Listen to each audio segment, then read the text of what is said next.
இன்றைக்கி நைட்டு எங்கள் காலத்தில் என்ன டிபன்னாக்கா அடை அவியல். இங்கே பாருங்கள், அடைக்கு இறச்சி வச்சுருக்கேன். இதில் வெங்காயம் நல்லா வதக்கி போட்டு ரெடி பண்ணி வச்சுருக்கேன். ஏற்கனவே அடை மாவு வந்து எப்படி தயாரிக்கிறது அப்படிங்கிற வீடியோ போட்டிருக்கேன், நீங்கள் பார்த்தேன்னாக்கா தெரியும். இது தொட்டுக்கு வந்து அவியல் பண்ணி வச்சுருக்கோம். எல்லா கறிகாவும் போட்டு ஒரு விசில் விட்டு வேக வச்சு, அப்புறம் தேங்காய் பச்சை மிளகாய் அரைச்சி விட்டு அந்த காயில் போட்டு அப்புறம் தேங்காய் எண்ணெய் விட்டுட்டு இறக்கிட்டு ஸ்டவ் ஆஃப் பண்ணிவிட்டு ஒரு கரண்டி தயிர் விட்டால் போகிறோம், அவியல் ரெடி. இப்போ வந்து அடை குத்த போகிறேன். கல் நல்லா காஞ்சி போச்சு.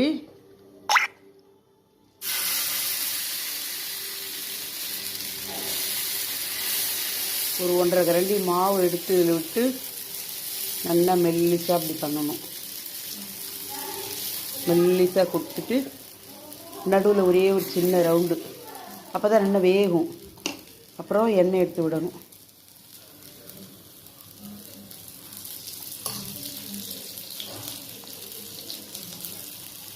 இந்த சைடு வெந்தோடனே அப்புறம் திருப்பி போடணும். பாருங்க, கொஞ்சம் வெந்துடுத்து, நல்லா வெந்துடுத்து. இப்போ அப்படியே திருப்பி போடணும்.